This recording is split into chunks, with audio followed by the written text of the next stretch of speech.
സാറ്റിസ്ഫാക്ഷന്റെ അല്ല ഈ പറയുന്നത് ട്രാൻസ്ജെൻഡേഴ്സ് ആയതുകൊണ്ട് അവരോട് എന്തും ചെയ്യാം. അത് കാരണം പറയുന്ന ഇതാണല്ലോ, ഞാൻ ഹാപ്പി ആയില്ല എന്നായിരിക്കും കാരണം പറയുക, അല്ലെങ്കിൽ വേറെ എന്തെങ്കിലും കാരണം പറയും, ഓ നിങ്ങൾ ട്രാൻസ് അല്ലേ, നിങ്ങൾക്ക് ഇങ്ങനെയല്ലേ ഫിസിക്കൽ കണ്ടീഷൻ, അതുകൊണ്ട് തരുന്നില്ല എന്ന രീതിയിൽ പറഞ്ഞേക്കാം. അപ്പം അതാ പറഞ്ഞത്, നമ്മൾ പോകുമ്പോൾ ഒരു ഇതൊക്കെ പറഞ്ഞിട്ടായിരിക്കും അവർ മിക്കപ്പോഴും പറയുന്ന ഒരു കാര്യമാണ് ഞാൻ കേട്ടിട്ടുള്ളത്, ഈ സാറ്റിസ്ഫൈഡ് ആകുന്നില്ല എന്നുള്ളത്. അപ്പൊ എനിക്ക് തോന്നുന്നില്ല കേട്ടോ അങ്ങനത്തെ ആരെക്കാളും ഒക്കെ തന്നെ ഈ പറഞ്ഞ എല്ലാരെ പോലും കഴിവുള്ള എല്ലാവരെ പോലും പറ്റുന്ന ആൾക്കാർ. ശാസ്ത്രം പറയുന്നത് മറ്റാരെക്കാളും സാറ്റിസ്ഫൈ ചെയ്യാൻ പറ്റില്ല. അത് എനിക്ക് ശാസ്ത്രീയമായി എനിക്കറിയില്ല കേട്ടോ, ആയിരിക്കാം.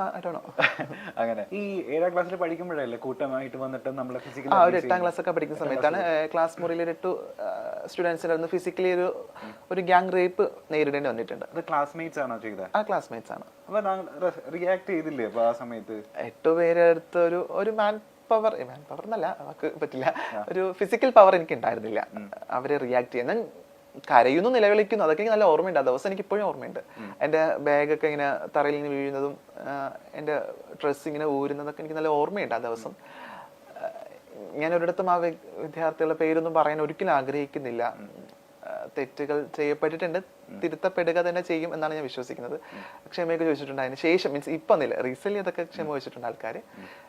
എങ്കിലും മറക്കാൻ പറ്റാത്തൊരു ദിവസം തന്നെയായിരുന്നു അതെന്നുള്ളതാണ്. ഇപ്പൊ ടീച്ചേഴ്സിന്റെ അടുത്ത് ചെന്ന് ഈ ഞാൻ അതിന് മുൻപ് തന്നെ ടീച്ചേഴ്സിന്റെ അടുത്ത് പല കാര്യങ്ങളും പറഞ്ഞപ്പോൾ എനിക്ക് പോസിറ്റീവ് സാധനം കിട്ടാത്തതുകൊണ്ട് തന്നെ ഞാൻ പറഞ്ഞിട്ടില്ല എന്നുള്ളതാണ്. ഈ ഇൻസിഡന്റിനെ പറ്റി പറഞ്ഞിട്ടില്ല. വീട്ടിലും പറഞ്ഞിട്ടില്ല. ഞാനൊരു 2 ആഴ്ചയോളം ഞാൻ ട്രോമയിലായിരുന്നു. ട്രോമ കാണിക്കാൻ പറ്റില്ലല്ലോ നമുക്ക് ഒരിക്കലും. പറയുന്നത് ഒരു 13-14 വയസ്സിലല്ലേ സംഭവിക്കുന്നത്. ഇപ്പൊ സ്കൂളിലൊക്കെ പോയിട്ട് അല്ലെങ്കിൽ ഒരു വേദികളിലൊക്കെ പോയിട്ട് പ്രസംഗിക്കുന്ന ആളല്ലേ, അപ്പം പറയാറുണ്ട്, അതായത് ടീച്ചേഴ്സിന്റെ ഈ നിരന്തരം പറയാറുണ്ട് ഞാൻ ടീച്ചേഴ്സിന്. കാരണം നമുക്ക് ക്ലാസ് മുറിക്കകത്ത് ഭയങ്കര നാളത്തെ സൊസൈറ്റി ഉണ്ടാക്കാൻ പറ്റുന്നുള്ളത് വലിയ സത്യമാണ്. അപ്പോൾ ക്ലാസ് മുറിയിൽ ഇരിക്കുന്ന കുട്ടികളടുത്ത് പറഞ്ഞ് പഠിപ്പിക്കേണ്ടത് അധ്യാപകരാണ്. നമ്മൾ അധ്യാപകർക്ക് ഇത്തരം വിഷയങ്ങളെ പറ്റി ധാരണ ഇല്ല എന്നുള്ളതാണ് വേറൊരു സങ്കടം. നമ്മൾ ഇതിനൊക്കെ ഏറ്റവും യൂസ്ഫുൾ ആകുന്ന ഒരു കാര്യം സെക്സ് എഡ്യൂക്കേഷൻ കൊടുക്കുക എന്നുള്ളതാണ്. അത് വിദ്യാർത്ഥികൾക്ക് കൊടുക്കുന്നതിന് മുൻപ് അധ്യാപകർക്ക് കൊടുക്കണം എന്നുള്ളതാണ്. അധ്യാപകർക്ക് പറഞ്ഞു കൊടുക്കണം എന്താണ് എന്നുള്ളത്, എന്താണ് ഈ ബാഡ് ടച്ചും ഗുഡ് ടച്ചും, ഇല്ല എന്താണ് സെക്സ്, എന്താണ് ജെൻഡർ, സെക്ഷുവാലിറ്റി ഒക്കെ പറഞ്ഞ് പഠിപ്പിക്കണം. അങ്ങനെ പറഞ്ഞ് പഠിപ്പിക്കുകയാണെങ്കിൽ ഒരു പക്ഷെ തിരുത്തപ്പെടാം. എങ്കിലും അധ്യാപകർ മനസ്സിലാക്കേണ്ട ഒരു കാര്യമുണ്ട്, വിദ്യാർത്ഥികളാണ് അവര്, ആണല്ല പെണ്ണല്ല, അതിനപ്പുറത്തേക്ക് അവർ വിദ്യാർത്ഥികളാണ്, അവർ മനുഷ്യരാണ്. അവർക്ക് എന്തെങ്കിലും ഉപദ്രവം ഏൽക്കുമ്പോൾ അത് മറ്റുള്ളവരെ അതെങ്ങനെ റിയാക്ട് ചെയ്യണം എന്നുള്ള കൃത്യമായുള്ള ബോധം ഉണ്ടാവണം. അതിന് ജെൻഡർ നോക്കുന്നത് ഭയങ്കര ബുദ്ധിമുട്ടാണ്. ഇത് എനിക്ക് മാത്രം സംഭവിച്ച വിഷയങ്ങളൊന്നും അല്ല, പലർക്കും സംഭവിച്ചിട്ടുണ്ട് എന്നുള്ളതാണ്. ഞാൻ ചോദിക്കട്ടെ, ഇപ്പോൾ നമ്മളിപ്പോൾ കുറച്ച് ഫെമിനിൻ ആയിട്ടുള്ള ഒരു നടത്തം ഉണ്ടെങ്കിൽ, അല്ലെങ്കിൽ ഫെമിനിൻ ആയിട്ട് നമ്മൾ സംസാരിക്കുന്നുണ്ടെങ്കിൽ, ഈ പറയുന്ന നാട്ടുകാർ ആയിട്ടുള്ള കുറെ വൃത്തികെട്ടന്മാരെ നമ്മളെ ചൂഷണം ചെയ്യാൻ താല്പര്യമുണ്ട്, സാധ്യതയുണ്ട്. ബസ്സിൽ പോകുന്ന സമയത്ത് അല്ലെങ്കിൽ ഒറ്റപ്പെട്ട് നിൽക്കുന്ന സമയത്തൊക്കെ ഈ പറയുന്ന ഒരു മോശം അപ്രോച്ച് ഉണ്ടാവാൻ ചാൻസ് ഉണ്ട്. ഈ മോശം അപ്രോച്ച് വരുന്ന സമയത്തൊക്കെ ഈ 14 വയസ്സിന് ശേഷം എങ്ങനെ അതിനെയൊക്കെ തരണം ചെയ്തിട്ടുള്ളത്? അപ്പോൾ ഇതില് ഒരു ചെറിയൊരു ഇതെന്നുള്ളത്, ഫെമിനൻ ആയിരിക്കുന്ന എല്ലാവരും ട്രാൻസ്ജെൻഡേഴ്സ് ആകില്ല, പല ടൈപ്പ്. പക്ഷെ ഫെമിനൻ ഉള്ള ആൾക്കാർക്കൊക്കെ ഫിസിക്കലി ഇത് സെയിം സിറ്റുവേഷൻ ബസ്സിൽ പോകുന്ന സമയത്തൊക്കെ ഉണ്ടാവും. ഞാൻ സോഷ്യൽ മനുഷ്യനായിരുന്നില്ല ആ സമയത്ത്. ഞാൻ വീട് സ്കൂള് അത് നടന്നു പോകുന്നത്. അപ്പൊ എനിക്ക് ഈ ബസ്സിൽ ഞാൻ ആദ്യമായിട്ട് കയറുന്നത് ഐ തിങ്ക് ഒരു +2 പഠിക്കുന്ന സമയത്താണ് തോന്നുന്നു. എനിക്ക് അതിന് മുന്നേ ഞാൻ ബസ്സിൽ കയറിയിട്ടില്ല. ഞാൻ വിവാഹങ്ങളിൽ, മരണങ്ങളിൽ, പൊതുചടങ്ങുകളിൽ, പബ്ലിക് കൂടുന്ന ഗ്യാതറിംഗ് സ്പേസുകളിലൊന്നും പങ്കെടുക്കില്ല. പ്രത്യേകിച്ച് ഫാമിലി ഗ്യാതറിംഗിലൊന്നും പങ്കെടുക്കില്ല. പങ്കെടുത്ത ഞാനാകും അവിടുത്തെ ഒരു വലിയ ടോപ്പിക് എന്നുള്ളത് നല്ല ബോധമുണ്ട്. അപ്പം കളിയാക്കാനും ആൾക്കാർക്കൊക്കെ എന്തെങ്കിലുമൊക്കെ ചെയ്യാൻ. പക്ഷെ എന്നും പറഞ്ഞ് എനിക്ക് അങ്ങനത്തെ മോശം അനുഭവം ഇല്ലായില്ല. എങ്കിലും ഈ പോകുന്ന ഇടങ്ങളിൽ സെക്ഷുവലി ഉള്ള ഒരു ടോക്ക് ഇല്ലെങ്കിൽ സെക്ഷുവലി ആയിട്ടുള്ള ഒരു അപ്രോച്ച് ഒക്കെ ഉണ്ടായിട്ടുണ്ട്. അതൊക്കെ കുട്ടിയല്ലേ, അപ്പം നമുക്ക് കുട്ടിയാകുമ്പോൾ ഓടാനും ചാടാനൊക്കെ കുറച്ചുകൂടി ഇതുണ്ട്. അപ്പം റിയാക്ട് ചെയ്യാനുള്ള പവറൊന്നും ഇല്ല. ആ സിറ്റുവേഷനെ ഒന്ന് സ്കിപ്പ് ചെയ്ത് വിടും എന്നുള്ളത്. ഒരിടത്തും ഒരു പരാതിയും പറയാത്ത ആൾക്കാരാ. പറയാനുള്ള ധൈര്യം ഇല്ല, പറയാൻ പറ്റാറില്ല. എനിക്ക് എപ്പോഴും ഓർമ്മയുണ്ട്, ഞാൻ +2 ഞങ്ങൾ പഠിക്കുമ്പം ഞാൻ എൻ്റെ ഫ്രണ്ട്സിൻ്റെ അന്ന് അങ്ങനെ നിർബന്ധിക്കപ്പെട്ടൊരു ദിവസം, ഫ്രണ്ട്സിനോട് ഇങ്ങനെ പുറത്ത് പോകണം എന്ന് ഇങ്ങനെ ഫ്രണ്ട്സൊക്കെ നിർബന്ധിച്ചൊരു ദിവസം ആണെന്ന് തോന്നുന്നു. അപ്പം ഇങ്ങനെ പോയ സമയത്ത് എന്നൊരു ആളിങ്ങനെ ഈ പറഞ്ഞ കണക്ക് സെക്ഷുവലി ഇങ്ങനെ സംസാരിച്ചു. ഇയാൾ ഭയങ്കര ഫെമിനൈൻ അല്ലേ, മറ്റേതൊക്കെ ആയിരിക്കും, മറ്റൊരു വേർഡ് യൂസ് ചെയ്ത് മറ്റേതായിരിക്കും, ഇങ്ങനെ കിട്ടുമോ എന്ന രീതിയിലൊക്കെ. അപ്പൊ ഞാൻ ഇത്രയും ഫ്രണ്ട്സിൻ്റെ ഇടയിൽ നിൽക്കുക. അപ്പൊ നമ്മൾ എന്താ ചെയ്യാം, ഫ്രണ്ട്സ് അപ്പം നമ്മളെ സപ്പോർട്ട് ചെയ്യുന്നു നമ്മൾ കരുതും.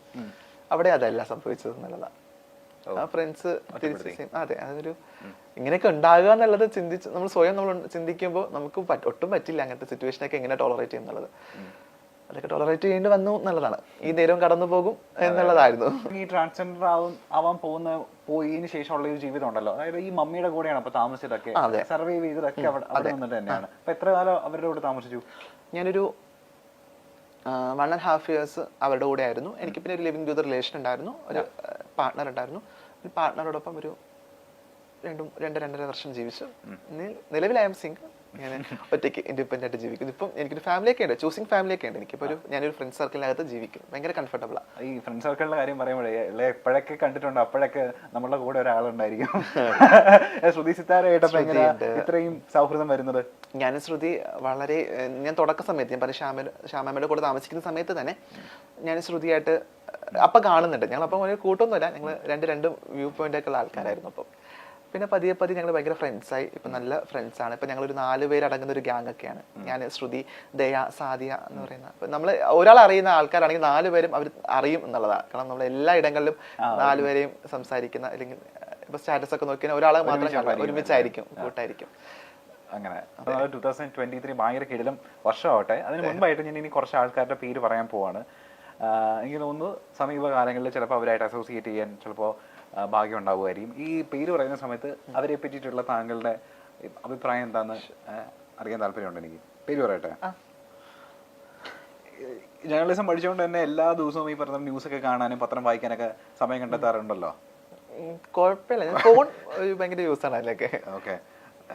ന്യൂസ് വായിക്കുന്ന അല്ലെങ്കിൽ ഫോൺ ഉപയോഗിക്കുന്ന ന്യൂസ് ഹണ്ടിലൊക്കെ ഡെയിലി പറയുന്ന പോലെ ചുമ്മാ ഒന്ന് കണ്ണോടിക്കുന്ന ആളാണെന്നുണ്ടെങ്കിൽ ഇവരുടെയൊക്കെ പേര് എന്തായാലും അറിഞ്ഞിരിക്കണം. അപ്പൊ ഇവരെ പറ്റി പറയുന്ന പോലെ അഭിപ്രായം ഒന്ന് പറഞ്ഞാൽ മതി. ഓക്കെ. നമ്മളുടെ കാഴ്ചപ്പാട് ഭയങ്കര കാഴ്ചപ്പാടുള്ള വ്യക്തിയാണെന്നാണല്ലോ എല്ലാവരും പൊതുവെ പറയപ്പെടുന്നത്.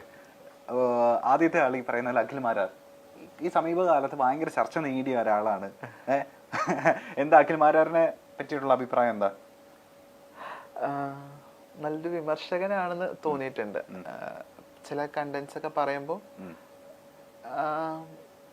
അങ്ങനെ ഭയങ്കര കുറ്റം പറയാനായിട്ട് തോന്നിയിട്ടില്ല. പിന്നെ പുള്ളിയുടെ പൊതുവിൽ ഉള്ള പുള്ളി ഭയങ്കര ക്യൂർ ഫ്രണ്ട്ലി ആണെന്ന് തോന്നുന്നില്ല. അങ്ങനെ എനിക്ക് അറിയില്ല ഭയങ്കര ക്യൂർ ഫ്രണ്ട്ലി ആണ് അല്ലെങ്കിൽ അങ്ങനത്തെ ഒരു മനുഷ്യനാണെന്ന് തോന്നാറില്ല.